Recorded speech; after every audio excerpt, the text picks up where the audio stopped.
सारी दुनिया न तुम मिल सके, न तुम मिल सके। अब ख्वाब है ना है ख्वाहिशें, खता थी मेरी सनम, चाहा था उस आदमी की गन लगी है जो कभी कभी नजर भी आ जाती है, लेकिन ये उसका शौक है। इसमें घबराने वाली कोई बात नहीं है मसाई। इनका कोई भरोसा नहीं, अपने पर आ जाए तो कुछ भी नहीं देखते। अभी तक तो खामोशी है बच्चों में, मगर मैं इस खामोशी में तूफान देख रही हूँ। उसने चाहा था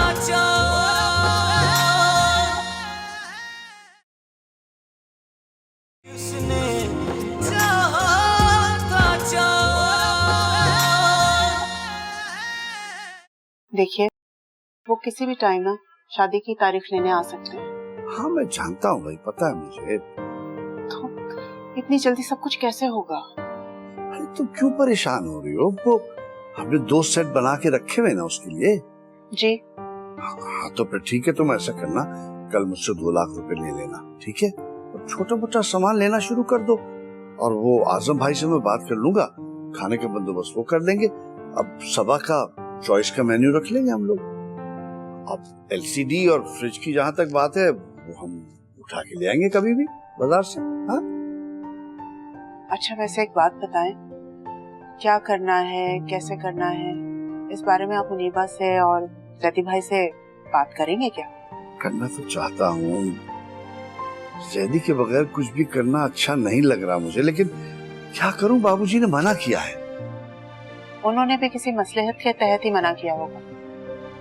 उन्हें देख के मुझे दुख भी होता है।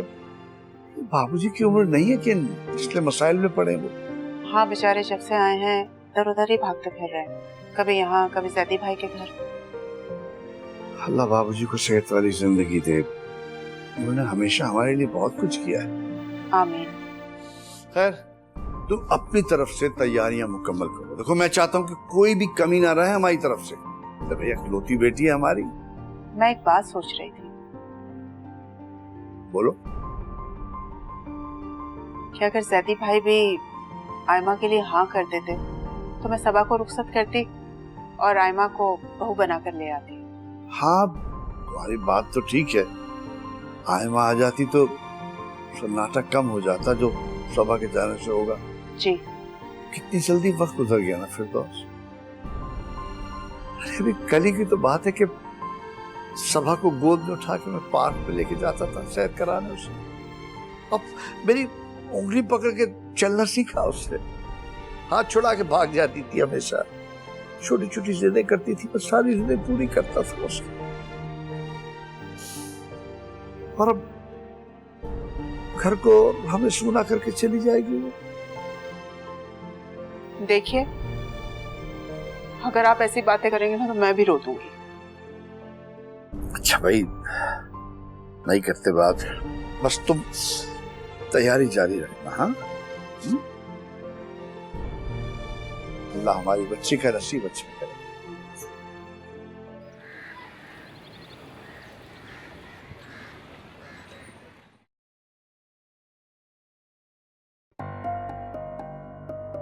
जी अहमद साईं, कैसा लगा आप लोगों को मेरा भेजा हुआ पिज्जा, बर्गर? अगर किसी और चीज की जरूरत है तो जरूर बता दीजिएगा।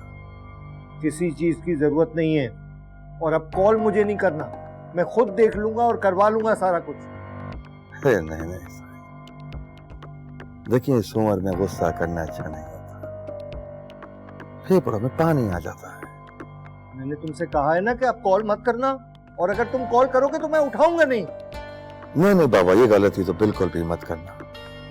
देखो ना, पहले बिजली, फिर गैस, और फिर आप राब्तों से भी जाओगे। और ये तो मुझे बिल्कुल भी अच्छा नहीं लगेगा बाबा के कुछ लोग आपके घर में दाखिल हों और आप सबके मोबाइल लेकर चले जाएं। वैसे भी सुना है कराची के हालात ज्यादा अच्छे नहीं है। बस अल्लाह सब पे खैर करे। अल्लाह ना करे, तुम मुझे धमकी दे रहे हो, डरा रहे हो मुझे? कैसी बातें करते हैं मसाई, कैसी बातें करते हैं। और ससुर तो बाप की जगह होता है ना, ऐसा तो मैं सोच भी नहीं सकता। फिर भी ऐसा कर रहे हो? तो नहीं करूंगा बकवास, बस आप मेरे ससुर बन जाओ, फिर वैसे इज्जत करूंगा। मुझे लगता है मुझे अब कोई और रास्ता देखना पड़ेगा। हाँ हाँ जरूर, क्यों नहीं, क्यों नहीं। आप ऐसा क्यों नहीं करते कि पुलिस के पास जाएं और उसको कहें कि वो आपकी मदद करे। अब वो आपकी मदद करती है या नहीं करती, ये तो आपको बाद में पता चलेगा। मैं तुम्हारा फोन बंद कर रहा हूँ। बाबा, फोन बंद करने से पहले मेरी एक बात का जवाब देना। बोलो। मुझे तो बिल्कुल भी अच्छा नहीं लगेगा, लेकिन क्या आप चाहते हो कि आज की रात भी आपके अंधेरे में गुजरे? इसलिए मैं कहता हूं कि मेरी बात मान लो और अपनी जिंदगी में रोशनी ले आओ। हरगिज नहीं, ये कभी भी नहीं हो सकता। जैसी मर्जी है मसाई आपकी, फिर मुझसे गिला मत करना कि दामाद साहब आपने बहुत ज्यादती की थी। अल्लाह हाफ़िज़।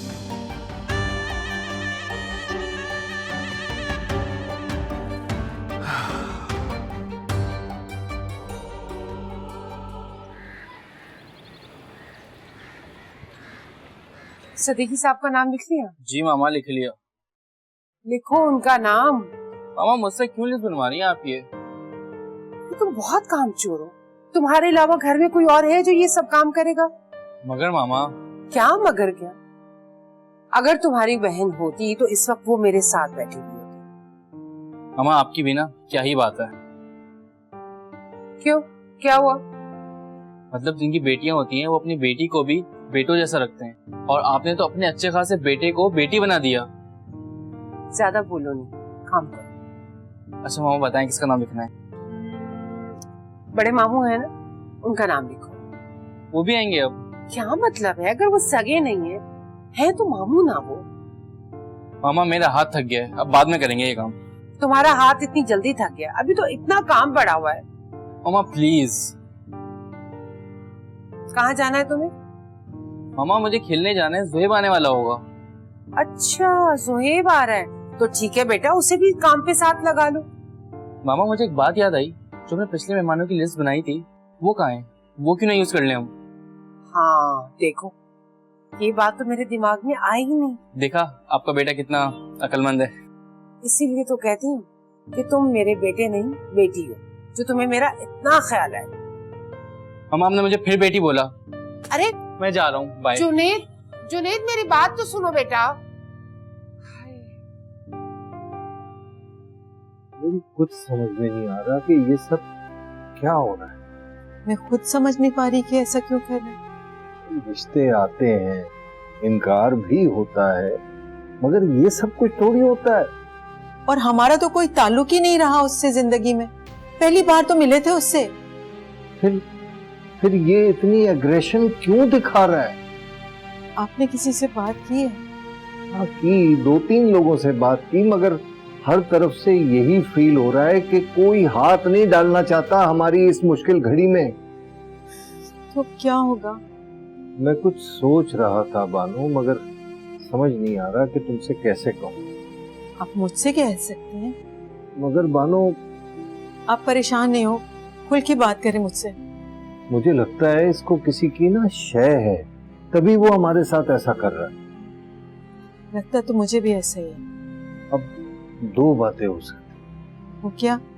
या तो ये सब कुछ फजल भाई करवा रहे हैं हमसे बेइज्जती का बदला लेने के लिए, और दूसरी ये बानो कि कहीं मिशेल और साईं पहले से एक दूसरे को तो नहीं जानते, क्योंकि वो इतना बज़िद है। नहीं, ऐसा नहीं हो सकता। देखो, जब हम हैदराबाद पहुंचे शादी के लिए तो मिशेल के पाँव में चोट लग गई, वो शादी में तो गई नहीं। हाँ तो? और जब डॉक्टर के पास लेके गया तो डॉक्टर ने कहा इस तरह की तो कोई चोट ही नहीं है। आप कहना क्या चाहते हैं? देखो, मैं जो कहना चाहता हूँ बानो, वो शायद मैं ना कह पाऊँ, नहीं, मुझे अपनी बेटी पे पूरा भरोसा है। अगर ऐसी कोई बात होती तो वो जरूर मुझे बताती, और हमने उसे मना थोड़ी करना था, उसकी खुशी में शरीक हो जाते। ये भी सही कह रही हो तुम। ये सब सबा के थप्पड़ की वजह से हो रहा है। साईं के ताल्लुकात बहुत अच्छे हैं फजल भाई से, और वो लड़का पता नहीं कौन था, उसका बदला ले रहा है साईं हमसे। हो सकता है। आप खुद सोचें, आपका नंबर फजल भाई के अलावा और कौन दे सकता है साईं? तुम बिल्कुल ठीक कह रही हो बानो। सफर के मसले की वजह से सबका ध्यान इस तरफ से हट गया जहां मैं तकलीफ में खड़ी हूँ। क्या कहना चाहती हो तुम? हमें आता है अपनी पहचान करवाना। कभी मौका मिले तो हमारे गांव आओ,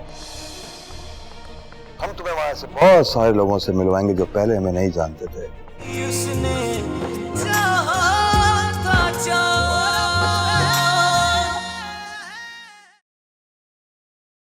उसने चाहा था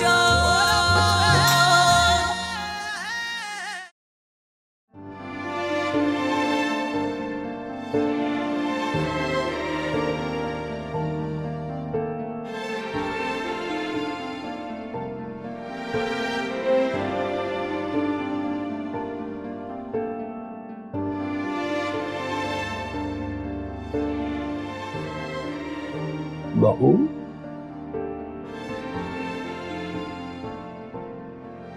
मुनीबा, मुनीबा।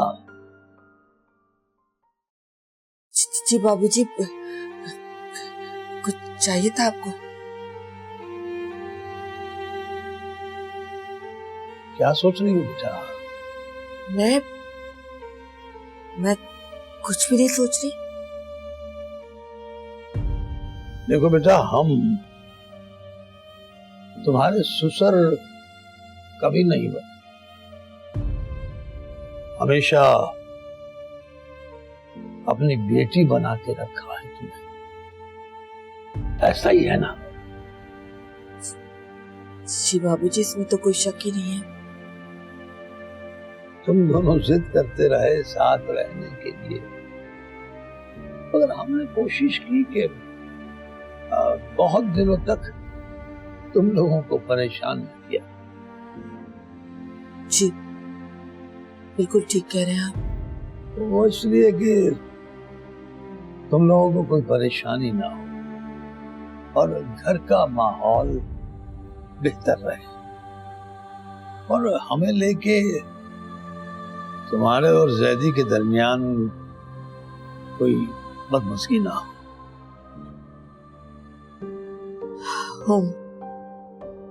और बेटा, मैं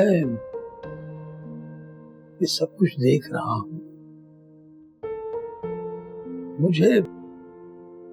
मुझे बहुत तकलीफ है तुम्हें इस तरह देख। बाबूजी, आप ही मुझे बताइए ना कि मैं कहाँ गलत हूँ। सफर के मसले की वजह से सबका ध्यान इस तरफ से हट गया जहां मैं तकलीफ में खड़ी हूँ। क्या कहना चाहती हो तुम? बाबूजी, ये बात आप भी अच्छी तरह से जानते हैं, और जफर को भी पता है कि उनकी वजह से मैं किस कर्ब से गुजर रही हूँ। लेकिन एक लफ्ज नहीं बोला मैंने, किस वजह से इस घर का माहौल खराब ना हो। चुप रही हूँ।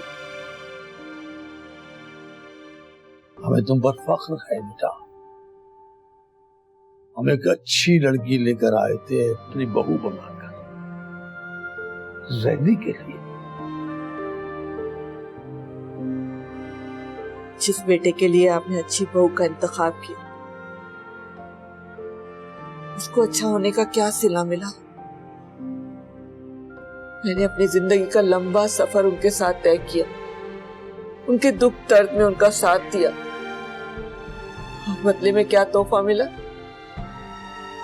एक सौतन और सौतेली बेटी, और उन्होंने मुझे बताया तक नहीं इस बारे में।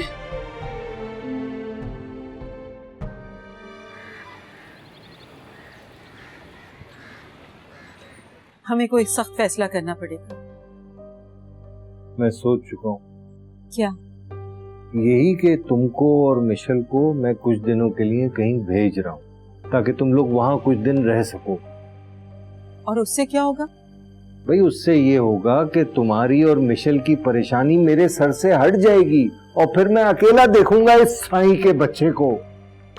आपने ये सोच भी कैसे लिया कि मैं इन हालात में आपको अकेला छोड़ के चली जाऊंगी? ऐसा कभी नहीं होगा, और इन हालात में तो बिल्कुल नहीं।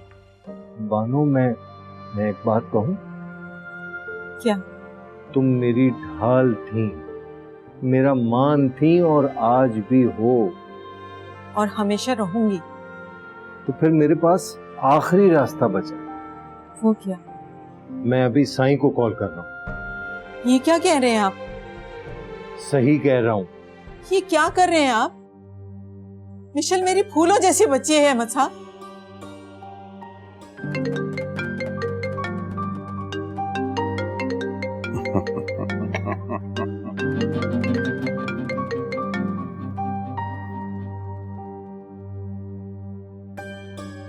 बताएं ससुर जी कब आ जाऊं?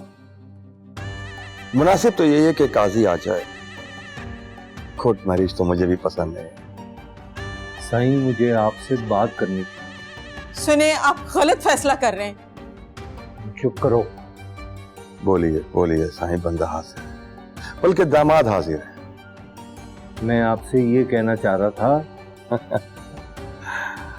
बड़ी जल्दी आप तुमसे आप पर आ गए। खैर बोलिए। साईं, आप ऐसा क्यों कर रहे हैं?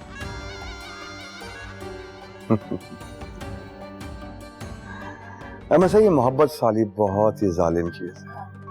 अच्छे भले शरीफ आदमी को बदतमीज और बदमाश बना देती है, और जब शरीफ आदमी बदमाश और बदतमीज हो जाए ना, तो फिर कुछ भी कर जाता है, किसी भी हद तक चला जाता है और वो कुछ भी कर सकता है। देखें, ये दिलों के रिश्ते होते हैं जो जबरदस्ती से नहीं हो सकते। हो गई बात। देखो, मेरे पास ज्यादा टाइम नहीं है, मुझे निकाह भी करना है और रुखसती करके हैदराबाद भी जाना है। मगर मेरी बच्ची को आप जानते तक नहीं हैं और तुम जानते थे मुझे? नहीं ना? लेकिन अब देखो कितनी अच्छी तरह से तुम मुझे जानते हो। तुम्हारी बेटी भी जान जाएगी। वैसे भी साईं, हमें आता है अपनी पहचान करवाना। कभी मौका मिले तो हमारे गांव आओ, हम तुम्हें वहां से बहुत सारे लोगों से मिलवाएंगे जो पहले हमें नहीं जानते थे। लेकिन आज वो हमारी हवेली में हमारे कुत्तों को खाना खिलाते हैं। मैं आपको कैसे समझाऊं? बताता हूं साईं, बताता हूं। आप मुझे ऐसा समझाओ कि बोलो कि दावर साईं, कल का दिन छोड़ के परसों आके अपनी अमानत ले जाओ। दावर साईं दूल्हा बन के हाजिर हो जाएगा। इसका मतलब तो ये हुआ कि आपसे बात करना बेकार है।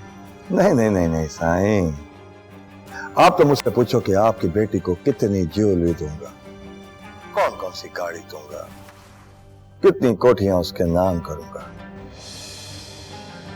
साईं, काम की बात करो, अपनी भी और मेरी भी।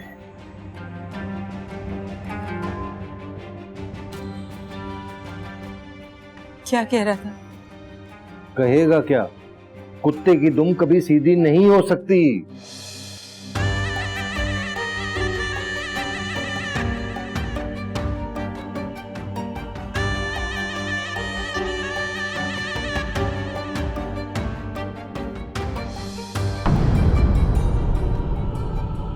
आपको रोज रोज तैयार होकर जाना पड़ता है ना। अब वो मसले खत्म हो जाएंगे, आप उन्हें हमेशा के लिए घर ले आइए, आराम से रहिए। वहां से सारी खुशियां और सारी रौनक जा चुकी है। कहाँ? कराची, आपके शहर में साईं। बस वही लेने तो आए हैं।